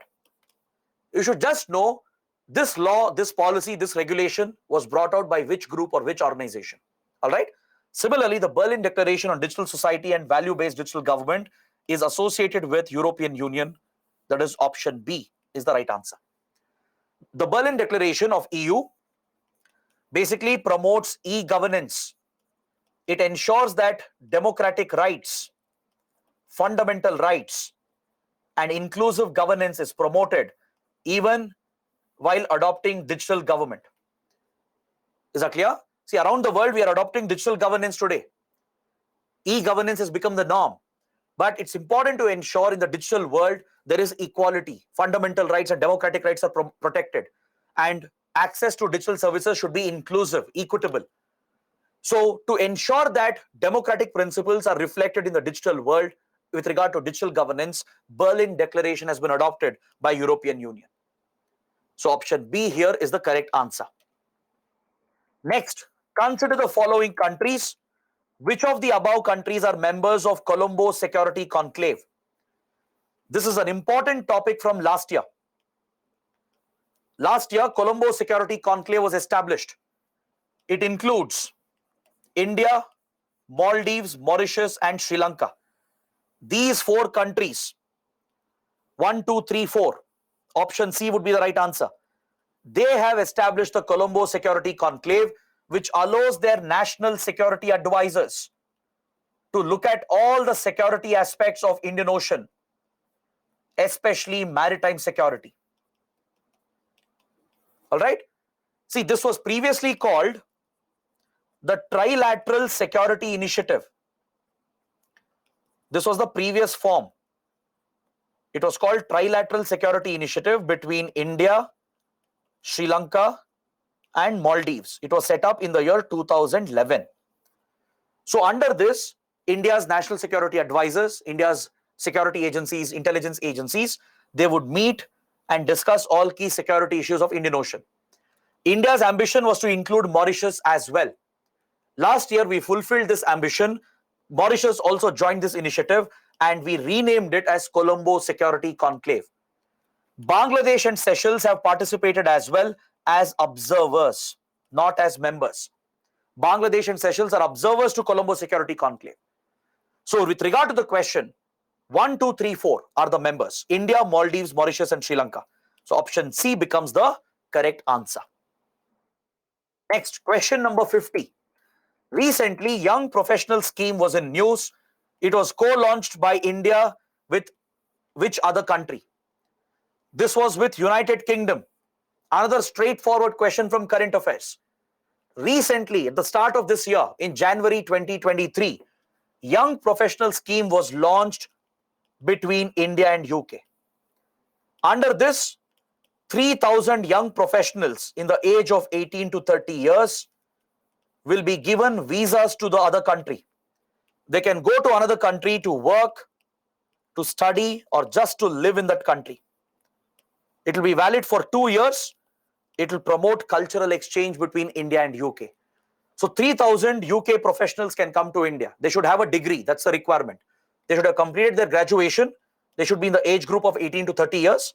And they will be given a 2-year visa to work, study, or just to live, just to visit as a tourist. Stay there for 2 years and come back. It's a mutual arrangement. It's part of the mobility migration agreement we have signed. In 2021, we signed the agreement on mobility and migration that facilitates the movement of people between India and UK. It's a key part of our bilateral relationship. So under this, young professional scheme has been launched. So option C is the correct answer. Next, consider the following with regard to Paris Club, another important group which was in news. It's an informal group of creditor nations who aim to find out workable solutions for payment problems faced by debtor nations. India is a permanent member of the group. See, Paris Club has been in news with regard to the crisis being faced by Sri Lanka, Pakistan, etc. They are going through a massive economic crisis with regard to the loans they have borrowed. All right. So there is this international group which was formed by Argentina. Argentina led this initiative in 1950s. So under Paris Club, there are many big rich countries. They are called the creditor nations. They are the ones who give loans to smaller debtor countries. If they can't repay the loans, if they get stuck in a financial crisis, if they can't repay the loans they have borrowed from other countries, Paris Club will work out a restructuring of the loan. Now, for example, Sri Lanka is not able to repay the loans it has taken. It's borrowed from Japan, China, India, IMF, World Bank, and international markets. And Sri Lanka is not able to repay any of them. So Paris Club of countries, which includes few developed countries and rich countries like Australia, US, Japan, and others, they will work out a restructuring of the loan. They will get a guarantee from the other loan providing countries. They will make the loan repayment more flexible. Basically, the loan repayment is restructured. The creditor nations will provide guarantee that this country, if given more flexibility, if the loan repayment is rescheduled, it's going to repay the countries which gave the loan at a later date. So this flexibility is worked out by Paris Club. That's why it was in news. So statement 1 is absolutely correct. However, India is not a permanent member. We do work with Paris Club. For example, India also had to give guarantees with regard to the Sri Lankan crisis because Sri Lanka owes loans to India. All right, we do work with Paris Club, but we are not a permanent member. Statement 2 is wrong. So right answer is option A. 1 only is the correct answer. Next, another topic from current affairs. I2U2 seen in news. There are 3 statements given. You need to check which of them are correct. I2U2 stands for India, Iran, UAE, and USA. It is also referred to as the West Asian Quad. The group exclusively aims to increase military coordination amongst the members. Which of the statements are incorrect? Now, you guys tell me the answer. I'm sure many of you would have attended the class. You would have attended our webinars and current affairs sessions. I have discussed this topic multiple times in the last 1 year. Let's see how many of you get it right. Option C. Most of them are saying option C. 1 and 3 only. Very, very good. Option C is the right answer. It's asking for the incorrect statement. All right. I2U2 includes India and Israel, not Iran, and UAE and USA. So I2U2. India, Israel stands for I2. U2 stands for UAE and USA. It's also referred to as West Asian Quad, and the primary focus is to build economic relations. Primary focus is not military coordination. It's not a military grouping. It's not a strategic grouping. It's an economic initiative to focus on economic ties between them. So 1 and 3 are incorrect. Only statement 2 is correct. 1 and 3 are incorrect. So C is the right answer. Next, India and Nordic countries held the second Nordic Summit, India-Nordic Summit at Copenhagen. So which of the following regions represent the Nordic region? All right. See, India is reaching out to this region called the Nordic region. You should know where this region is located, which countries, which parts are, constituents of the Nordic region. Because in 2018, we held the first India Nordic Summit. And last year, we have held the second India Nordic Summit. We have very important relations with the Nordic countries. We are focused on scientific research, economic relations, etc. That's why you should know what exactly is the Nordic region. The Nordic region covers Denmark, all your Scandinavian countries, that is Finland, Norway, Sweden, Greenland, and Iceland. All right. It also includes the small territories, the Åland Islands and the Faroe Islands as well. All these are part of the Nordic region. It includes the Scandinavian region. All right. So Denmark, Finland, Norway, Sweden, Greenland and Iceland, and Åland Islands and Faroe Islands. All these are part of the Nordic region. Estonia is not part of it. Estonia is in East Europe. It's a Baltic country. It faces the Baltic Sea. So it's not part of the Nordic region. So it's quite easy. If you know where Estonia is located, right? And if you know what is the Nordic region roughly, if you know where Scandinavian countries are located, automatically you can eliminate Estonia. So D is the correct answer. Next, New START Treaty seen in news is related to which countries? It's actually a simple question, straightforward question, but the topic in itself is very important because Russia has stopped participating. It has not entirely quit, but it has stopped participating in this important treaty, the New START Treaty. What is it? It's a arms reduction treaty. It focuses on strategic arms. That is what START stands for. Strategic Arms Reduction Treaty. All right? The first version of the START was signed actually in 1991 after the Cold War ended between US and Soviet Union. It focuses on their nuclear arsenal, focuses on reducing their nuclear weapons, their nuclear stockpile, and their nuclear delivery systems. The idea is to prevent an arms race and to stabilize the relations between the two major nuclear powers. So the START Treaty of 1991 expired in 2010 and it was replaced with the New START Treaty. It was signed in 2010, came into effect in 2011.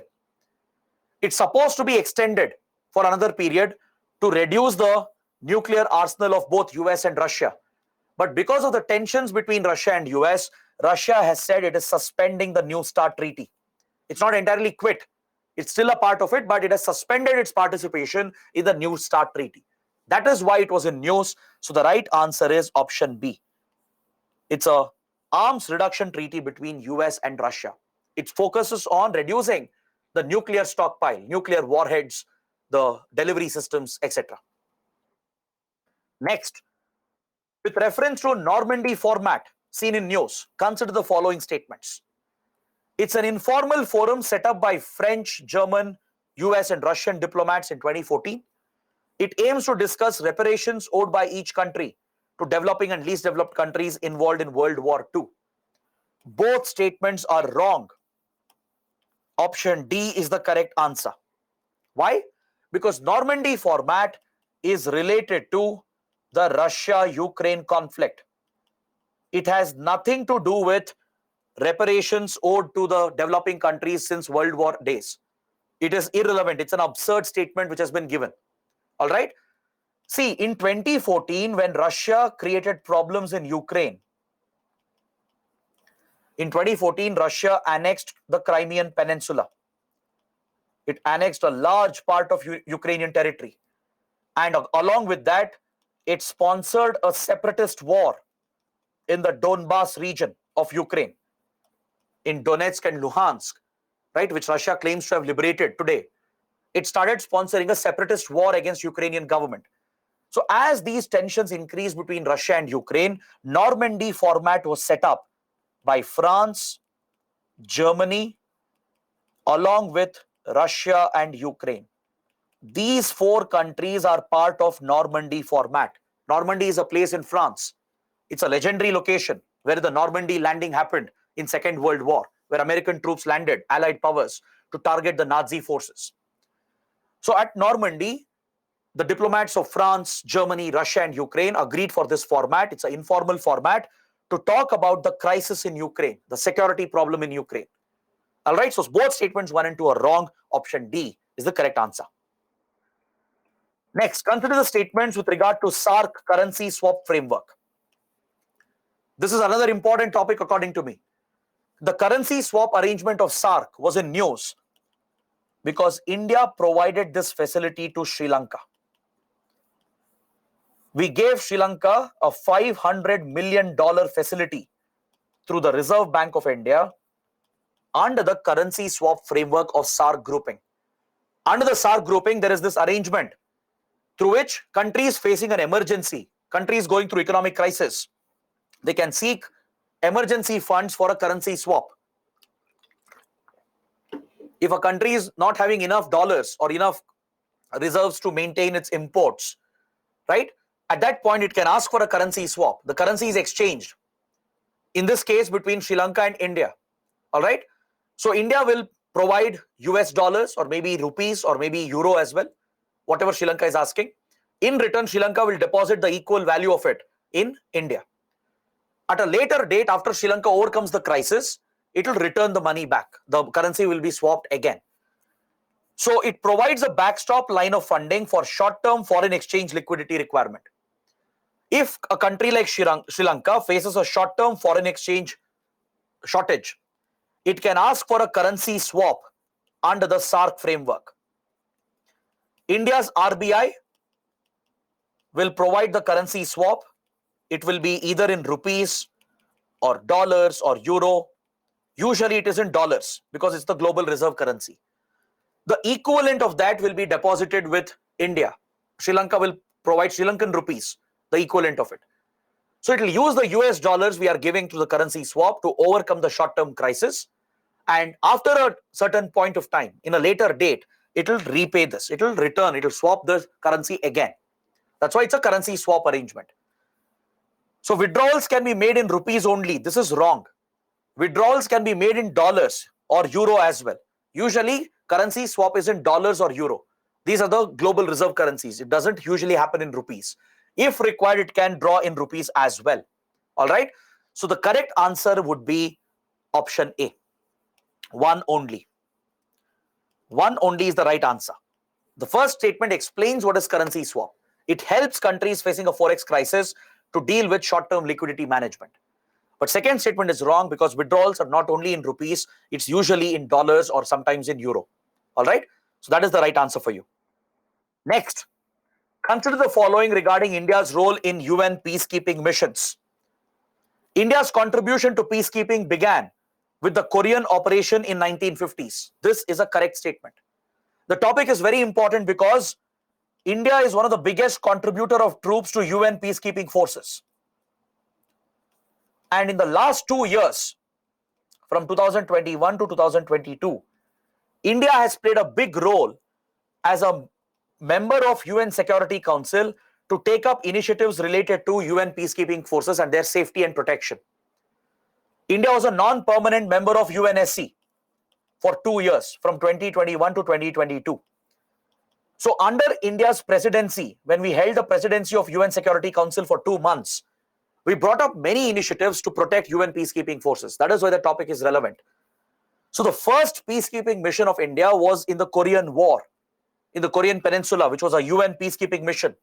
We had actually sent a military team, a medical team, when the war broke out between North and South Korea. In fact, the interesting point is, it is the same medical team which we sent to Turkey when the earthquake hit Turkey. In the Indian Army, there is a medical contingent, right? The same contingent was deployed in Korea in 1950s during the peacekeeping mission. It is the same contingent which is now deployed in Turkey for helping during the earthquake. All right. So that is one more reason why a question might come here. In 2007, India became the first country to deploy an all-women contingent mission. This is absolutely correct. Both statements are correct. India became the first country to send an all-women contingent to the peacekeeping forces. All right. So both statements are right. So option C is the right answer. Next, a question on Kuril Islands, which we already discussed. It's a very important topic. So there's one more question here. I don't think we should discuss this because you know the answer. Russia, Japan are engaged in a dispute over these islands in the Pacific. Option B is the right answer. But the important point to note here is you should be familiar with the map and you should focus on such disputes involving major powers. What can you draw from this? There is a lesson from here. You should focus on South China Sea disputes as well. There are multiple islands in South China Sea that are disputed between China and other countries. There's a dispute between China and Japan, China and Vietnam, China and Philippines, China and Indonesia. So know the names of all these islands. That is what you should do. You can get such a simple basic question regarding these disputed islands. Next, temporary protective directive mentioned in news is associated with which of the following? Does anyone know what's the answer? Or can you tell me what is it related to? What is this temporary protective directive? Any idea? Okay, you're giving me the answer. C. Good, you're right. It deals with refugee protection. But it's related to the European Union. All right?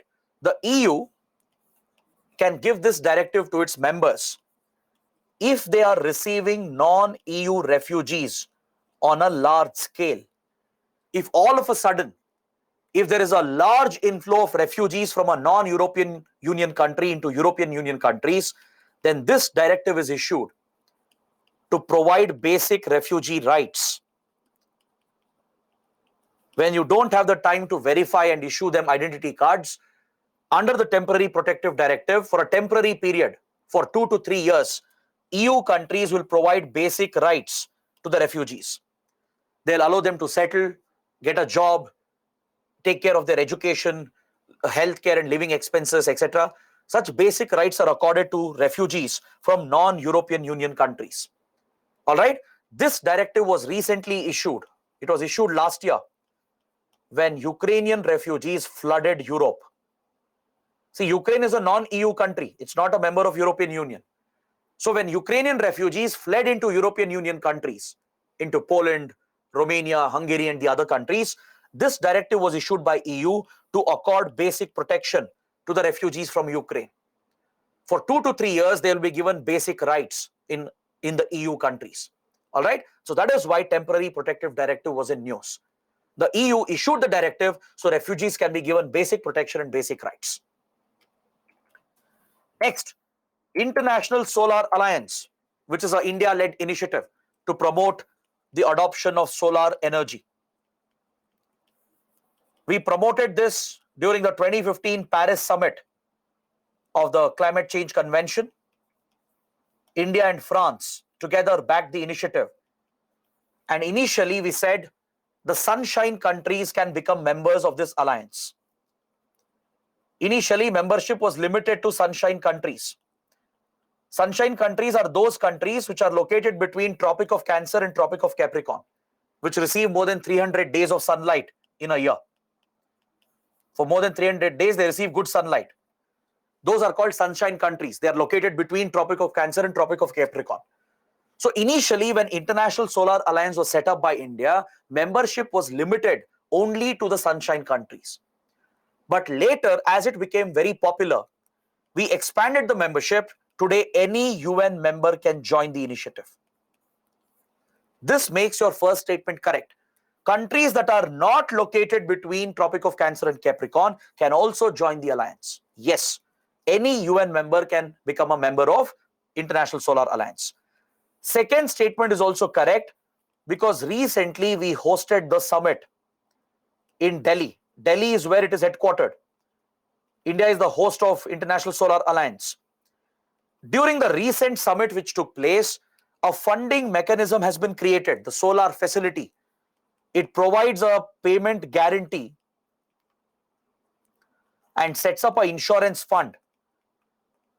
The objective is to incentivize private sector to invest in the solar market of underserved countries, especially in Africa. In many African countries, there is tremendous solar potential, but there are no investments because private companies are worried whether people will buy the electricity. It's going to be expensive.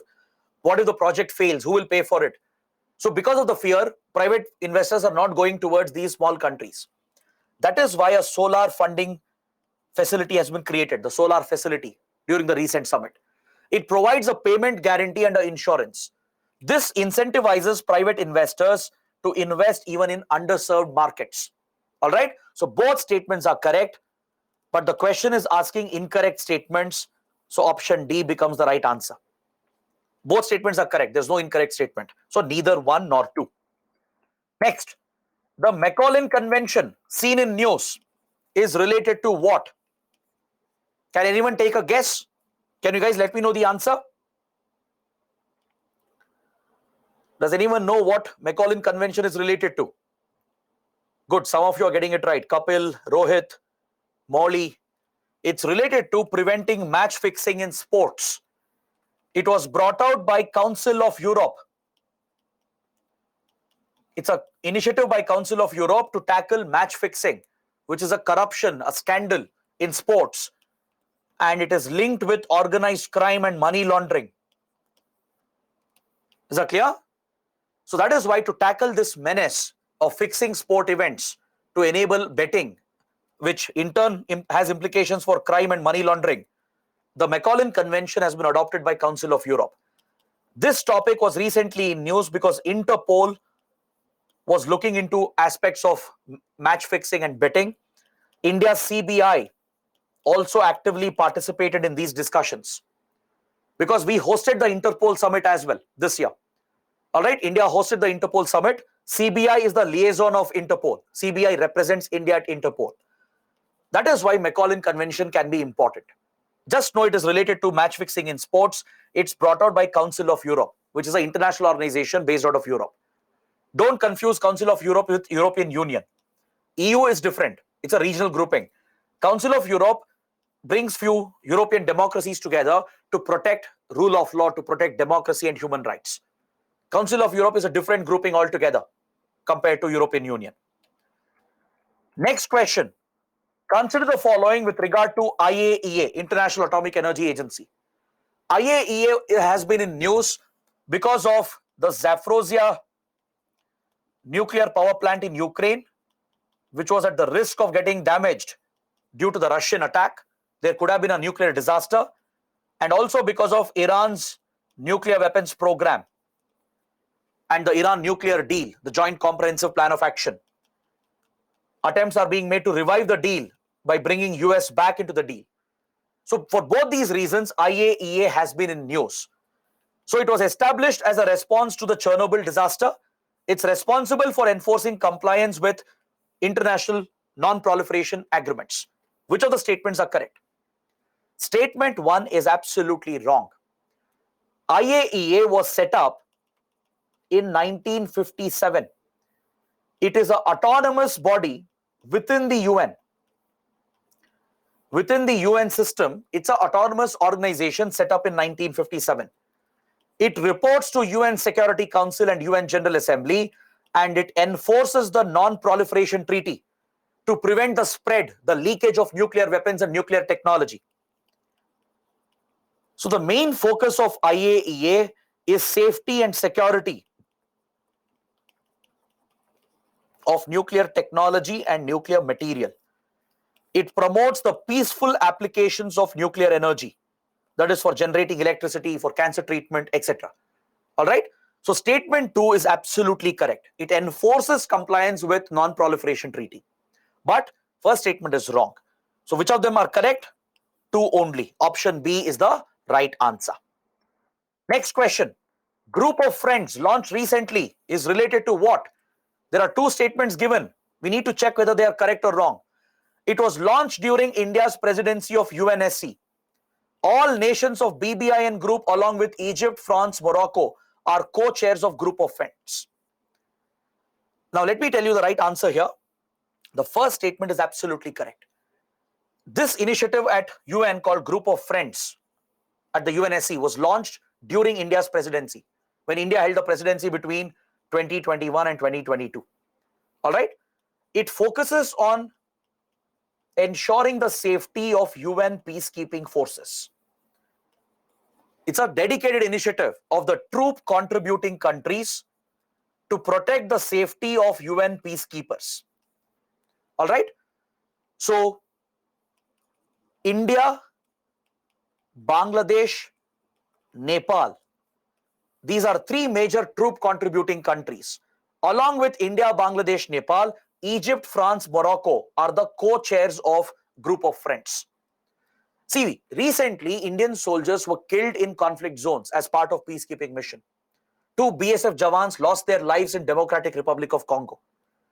Around 170 plus Indian soldiers have been killed in peacekeeping missions since 1950s. We have contributed more than 2 lakh troops and 177, 179 Indian soldiers have been killed. So for India, the safety of peacekeepers is of utmost importance. That's why we even developed a tool called Unite Aware. It's a IT platform, a technology platform to help awareness, to help in generating awareness for the troops that are deployed in conflict zones. It provides them all intelligence, all the risk factors regarding where they are deployed. So Unite Aware is an app, a technology-based app India has developed. We have gifted this to UN peacekeeping forces. So it generates situational awareness. It will pool all intelligence together, all the risk and threats present. So based on the awareness, they can take protection measures to protect the peacekeeping troops. All right. So that is why India has created this forum called Group of Friends. So first statement is correct. It was launched during our presidency. Second statement is wrong, because all BBIN countries are not part of it. Bhutan is not part of it. Bhutan is a BBIN country, right? Even Bhutan is not, even though it's not part of the project, BBIN stands for Bhutan as well. So Bhutan is not involved in it. Only India, Bangladesh, Nepal, Egypt, France, and Morocco. These 6 countries have formed Group of Friends. They are the co-chairs. So what's the right answer? Option A, 1 only. Next, Singapore Declaration calls for which of the following measures? Recently, International Labour Organization held a conference at Singapore, and the focus of this conference was gender inequality in the labour market.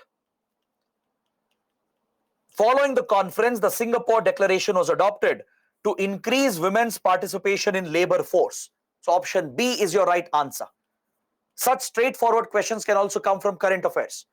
All right, it's related to ILO, International Labour Organization. Next, UNHRC.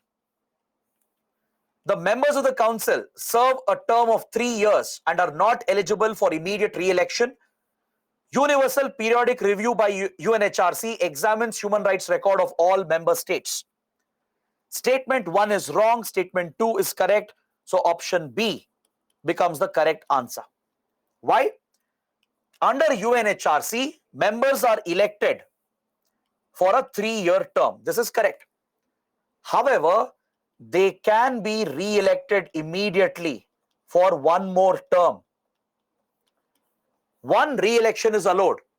This is because recently India got re-elected. That is why the question is important. UPSC might ask a question here. See, we already served a 3-year term as a member of UNHRC. But immediately we got re-elected for 1 more 3-year term. So basically for 6 years, a country can be a member of UNHRC if you get re-elected.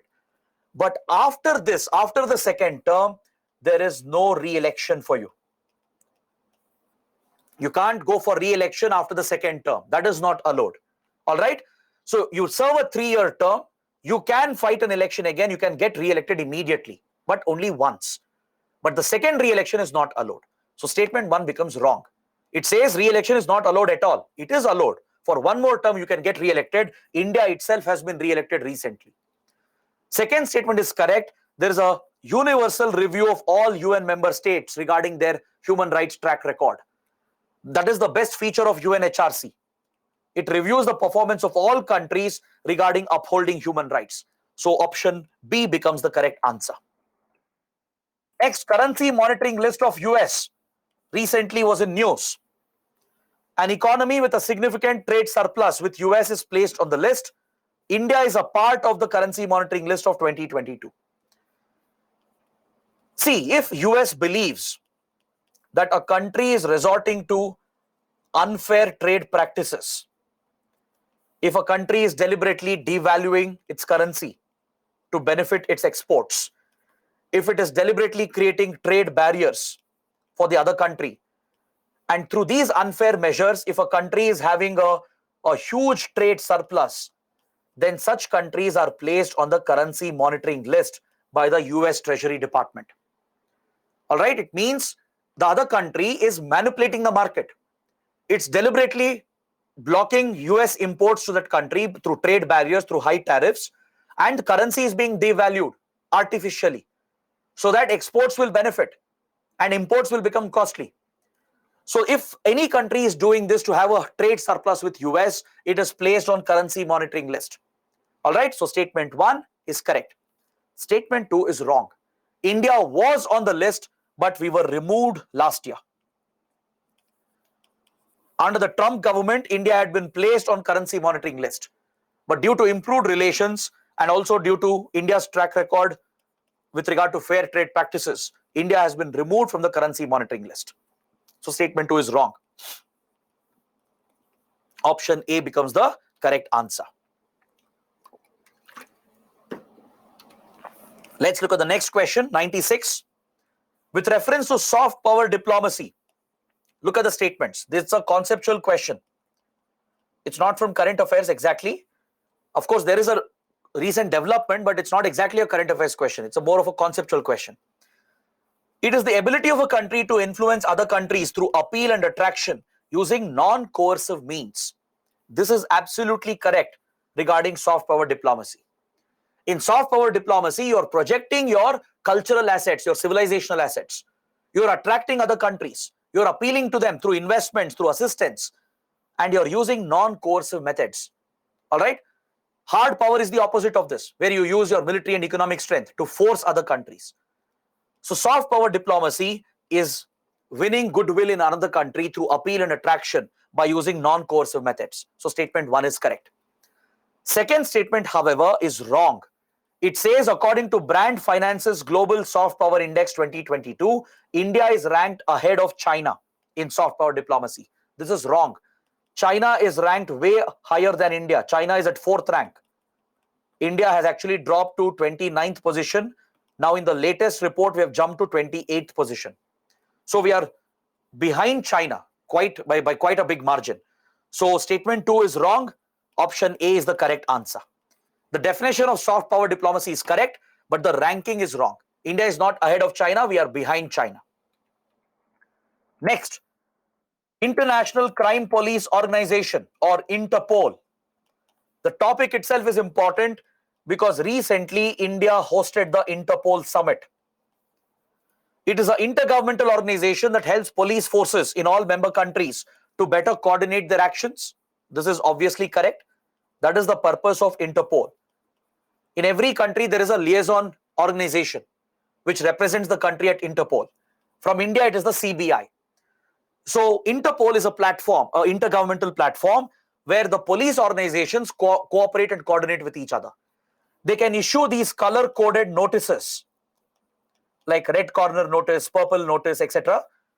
to ask for extra information, to arrest an individual, etc. So that is how countries cooperate to deal with crime at the global level, and Interpol plays a critical role in this. So statement 1 is correct.